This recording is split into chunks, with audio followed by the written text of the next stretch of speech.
Welcome to Real Talk.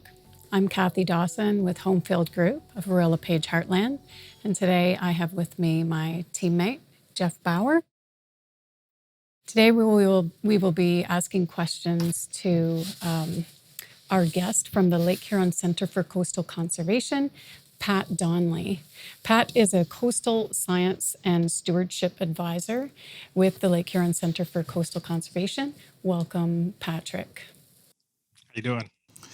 Thanks so much for joining us today, Pat. So let's talk first. So you are the science advisor. We'll say you're the scientist with the Coastal Center, and you are giving them the nuts and bolts for them to then implement into their day-to-day activities. I'd imagine providing data and that sort of thing for the boots on the ground that the Coastal Center is doing. Would that be accurate? Yeah. The Coastal Center is science-based.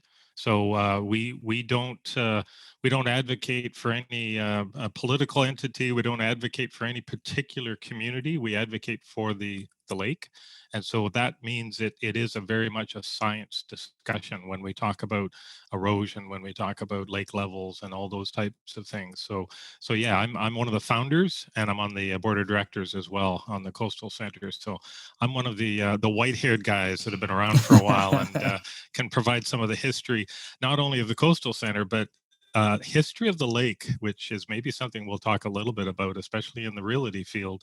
When you've got people coming and perhaps purchasing property along the lake that have not spent time along Lake Huron or any Great Lake, there's maybe a steep learning curve with regards to what the expectation should be. Yeah, especially when we see people that are more familiar with traditional cottage country north of Toronto, Muskoka on the small lakes.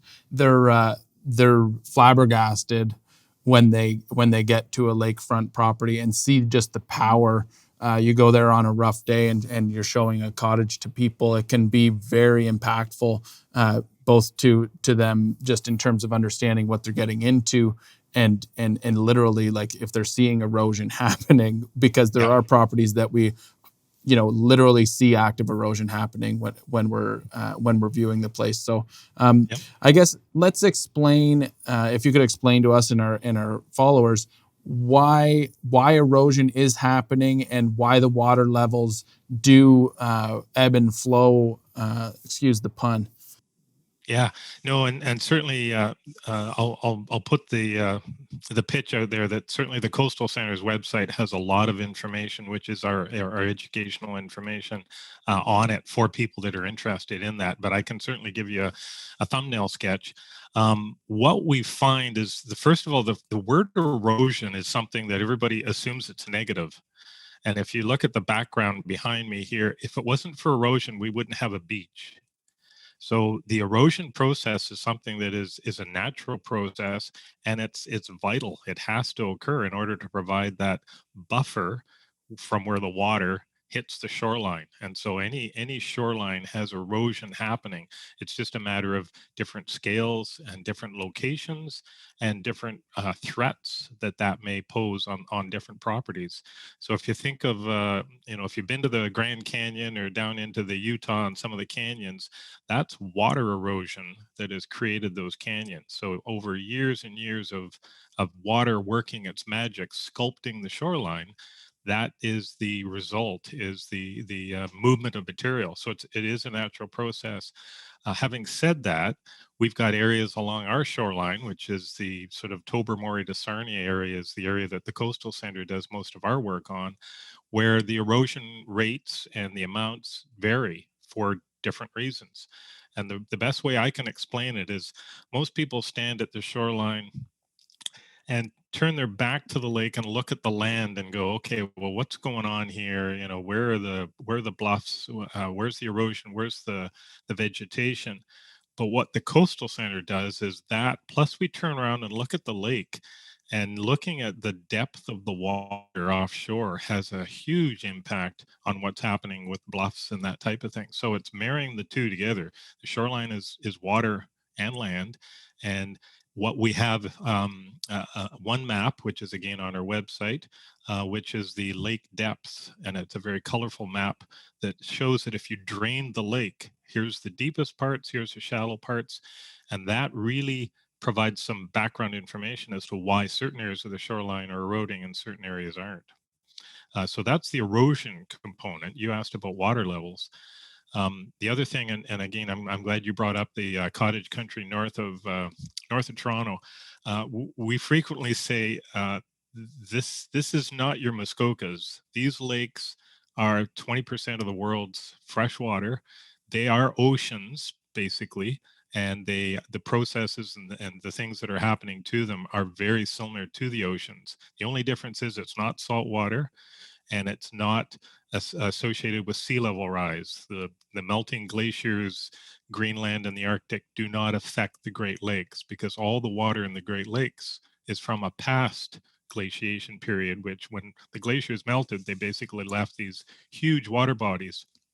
The other thing they left was if you think of glaciers basically bulldozing their way along the landscape, thousands of years ago, the material that was bulldozed is what is made up of our bluffs. So the shoreline bluffs along in the Goderich area and all the way down to Grand Bend, and certainly all the way up to the Bruce Point. That is something that is an erodible till, they call it. So till is a mixture of gravel and sand, and it's not the rock that you see up on the Bruce Peninsula or on Lake Superior. So the rock shoreline up there definitely erodes much more slowly, much more resistant to erosion versus our till bluffs.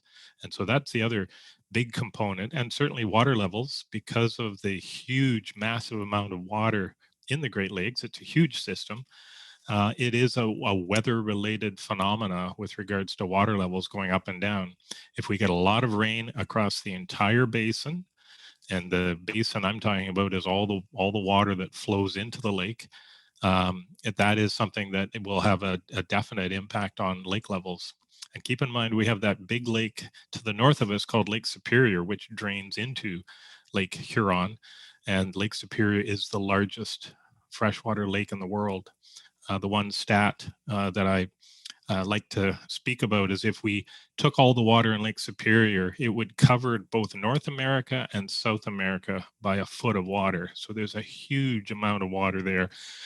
And, I know one of the questions that I'm sure always comes up is, okay, what's the prognosis for the future? Well, all the Great Lakes right now have a lot of water in it. Most of them are at their upper limit. And just for Lake Superior to drain some of that water to get it down to a more average level, obviously will take time. So we can expect our high water levels for quite some time with regards to Lake Huron. So that's a long-winded answer to a couple of questions, but hopefully that gives you a little bit of background. It really does, because when we are on site on a property and we are often fielded questions in regards to, why, because, and you get like, why is the water so high? People understand that erosion happens because of the water, but people will ask, well, why is the water so high? And, we'll quote the U.S. Corps of Naval Engineers or whatever that are that have that data that shows that it is cyclical, and that's about as far as I've been able to tell people, because I didn't know. I knew it wasn't from glaciers melting, which some people do think, but like obviously that's not affecting the Great Lakes. But now we can say that it is, it is because of the weather patterns that over the that must have a very cyclical nature to them. Is that's great information to be able to pass along, and we heard it from a scientist, so that's it's got to be true. And we have seen a huge influx of buyers coming over to our lake, and the bluff area that you talk about between Grand Bend and up to Bruce Point, where we don't have huge rocky shorelines. Is there anything that you can recommend for maintenance tips along the bluff for any property owners? Yeah, something that we find very commonly that happens is with a new owner coming and taking possession of a property that is right on the lakefront. The first thing they want to do is clear away vegetation because they want to see that sunset. And that that is probably the number one mistake that happens with new property owners, because they don't realize the role that vegetation has on the bluffs. Now that's on top of the bluffs as well as on the slope itself. The roots of the vegetation are doing a job holding soil together, and they are, especially larger trees and shrubs and bushes, that kind of thing, they are doing a job as far as the soil properties go, but they're also doing quite a job on wind protection up on top of the bluff. And if you think of some of our storms that come across Lake Huron, all the way from the state of Michigan, 180 kilometers, I think, is the distance, depending on whereabouts you are. But in the Goderich area, it's 180 kilometers. There's huge winds and huge storms that we need that vegetation to protect development, cottages, that kind of thing. And so the vegetation is pretty important. And so what we encourage is trimming is fine. Trimming to have a peak hole, if you want to call it that, but removing vegetation is not something that should be done without a lot of research and a lot of background knowledge. There are tree cutting bylaws in some municipalities, some counties. I know Huron County has one. So there are regulations about that, but also it's just probably the best thing a new landowner can do with lakeshore property is live there for a year before they make any changes, and recognize what's there, because it's not your Toronto property, it's not your Muskoka lot. It is a Great Lakes shoreline property, and certainly there's definitely some different aspects to it that people need to realize. That lake can be pretty moody. Yeah. It gets kind of grouchy at times, but it's absolutely beautiful. The sunsets are gorgeous. Are you seeing any new legislation come up with respect to conservation along the lakes? Yeah, there's very recent changes happening with regards to some of the provincial legislation. This happens, I won't say frequently, but this does happen. In the past, we had back in 1996, there was a major shift in legislation. So it's almost, it comes and goes with the water levels to some degree. I won't say they're directly associated, but right now there is some changes that are happening to conservation authorities, and certainly budgets is something that's happening. So we will see some potential changes. We are concerned about that, just because the work that the conservation authorities do is very important work, conservation work. The reason the Lake Huron Coastal Center exists is because there was a push back in 1986 after the high water level to provide some expertise and provide some staffing at conservation authorities that can provide shoreline advice. And then in 1996, with budget cuts, much of that was removed, and there was a real paucity of expertise. And so the Coastal Center was actually formed to fill that gap by myself and a gentleman by the name of Jeff Peach. So yeah, that is something that we're monitoring. Our hope is that the whole discussion about floods and flooding is still driving a lot of work at the provincial level. That is something that hasn't changed. The whole focus on getting new floodplain mapping, getting more tools, better technical information. And actually the coastal conference that we just hosted, and your office was good enough to be a sponsor, a lot of discussion was on existing development along the shoreline, which has been there for quite some time, grandfathered, I guess I'd call it. And certainly there is some concern about erosion, high water levels, and the impact that has on some existing development. So there are some areas that definitely the changes in regulations that may be coming are worth keeping an eye on, and getting advice and suggestions on how to fill any gaps that may happen in the future. Yeah, there's definitely a lot of fear in some property owners as they see the top of slope creep closer and closer to their cottage, that for some have invested millions of dollars in those properties. So now you might know offhand, you said that the Lake Superior lake levels need to plateau and start to drop before we'll see any significant drop in the lower Great Lakes Basin. So have we seen any sort of plateau in Superior's lake level, or is it still in the climb?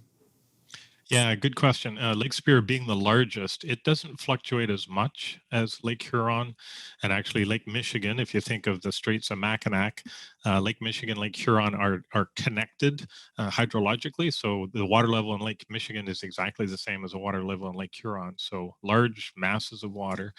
But what I was going to say is Lake Superior. There has been some change, not huge, not necessarily significant. So the expectation for Lake Huron is we will continue to have high water probably for the next couple of seasons. So winter and spring for sure. Usually when we see lowering water levels, it's usually in the fall. In normal years. Now, having said that, I don't know what normal is anymore, and the whole discussion about climate change is one that is an important conversation to have. Just because those people with $1 million properties and are wanting to do everything that they can to protect, and I'm using the word protect in quotes, there are areas where adaptation is the solution to the whole discussion about climate change. And I turn to Lake Erie and some of the issues that are having down there with strips of cottages, which are definitely not the $1 million properties that you mentioned, but properties that have been there for quite some time and are way too close to a very high water and storms, and they will be looking at adaptation, just because you cannot protect, you cannot put armor stone, you can't put steel walls and expect longevity with regards to protection. So I guess my take-home message there is, with the discussion about climate change, we do think water levels are going to be a little higher in the future than what they are now, and perhaps even a little lower at the bottom end of the range. And I'll just back up for a moment here. So Lake Huron has a 2-meter vertical distance range. So at low water level, it's 2 meters lower than where it is right now. And if you think of the average person, I quite often, when I'm giving presentations, I'm about 6 feet, I'm about two meters. So water level drops over the course of many years from where the top of my head is to where my toes are. That's a considerable drop. And that makes a huge difference on the beach, because right off the bat, your water line will perhaps be much further away from the shore, much wider beaches, and that's what we found in the mid 90s. And certainly, the low water that we've seen in the past, we may actually see slightly lower into the future, like a couple of centimeters, not meters by any means. So one expectation of climate change is, instead of a 2-meter drop range in water, we may have 2.5 meters, so a couple of centimeters higher and a couple of centimeters lower. And that should be something that people that are wanting to enjoy their property, their shoreline property into the future, they should have some adaptation plans. They may have to consider, especially for outbuildings, for example, if they've got sheds and those types of things. The closer they are to the top of the bluff, the more threatening they are with regards to their own liability, but also the whole idea of weight on that bluff. Again, we talked about vegetation, but putting a lot of structures right on top of the bluff and adding the weight to an already perhaps unstable bluff is not something that you want to do. And this is where you get into drainage is a big issue as well. Making sure that the water is draining off the property, perhaps in a different direction than going directly for the lakeshore. So again, there's some ideas and some thoughts there that hopefully will help you, and as a realtor, and also some of your landowners. Yeah, in terms of adaptation, that adaptation piece, we are seeing a lot of companies and cottage owners and property owners moving their structures further from the top of bluff to a new location. Obviously, there's in this area, Maitland Valley Conservation Authority has a say and jurisdiction over those things, as well as the building department and what have you. I had never really considered the sheer weight of a foundation and a home having that impact on the forces that are at play on the bank. So that's interesting to consider for sure. Yeah, and keep in mind, septic systems are usually part of that as well. And a full septic system has quite a bit of weight, and that's where, in perfect scenarios, the septic system would be on the landward side of the building, not on the lakeward side of the building if you're in a bluff area. But yeah, you're right. Retreat is a word that is used to explain that idea of moving buildings, and there's a lot of discussion about that, because right off the bat people think that's a negative thing. It's, in war you don't want to retreat, you want to keep going forward. So they're changing the terminology, and they're referring to it as a managed move, and that is something that historically has always been along the shoreline. Back in the 60s and the 70s, buildings quite often, they'd put a cottage and they'd buy the lot behind on the other side of the road landward, and they referred to it as a runaway lot. And if the erosion got too bad, they'd pick up the cottage and move it back onto the back lot, almost like an insurance policy. So those are practices that were quite common in the early days of cottaging along the Lake Huron shoreline. But that's not the case anymore, with larger homes, more infrastructure associated with it, and perhaps those are some of the reasons why setbacks need to be even considered a little bit further back. I always make the comment that I don't know why you want to go with a minimum standard when you're dealing with new construction. You want to be as safe as possible, but still being able to enjoy the lakeshore. So these are all things that again should be in considerations, especially into the future, with the questions about climate change and not knowing exactly what that's going to mean on our shoreline.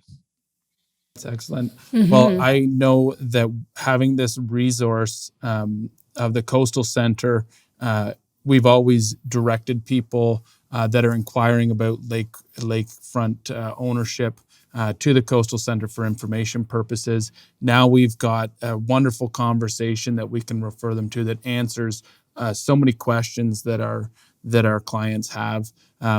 It's abundantly clear that climate change is a fact and is happening and is having these effects, on the lake and on all sorts of things. So now I have an answer to the question why the water levels rise and fall.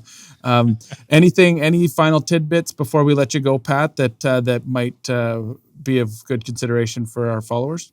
Yeah, winter tires. I'm going to make that comment because we are having a warming trend in the air as well as in the water, and that is something that even Lake Superior was being seen as having a slightly warmer average temperature in the last few years. So we know that ice cover on Lake Huron is going to be either totally gone or a lot less than what we've seen in past winters. And when you have that much open water in the winter, with winds whipping off the lake and then coming on shore, the whole idea of snow streamers and snow squalls will be in our future for sure. And that is something that in the climate change discussion, we're very confident in that aspect. So winter tires are a great idea. And I just got mine on, and that is certainly something that is perhaps a valuable piece of information with regards to what climate change is going to mean along our shoreline.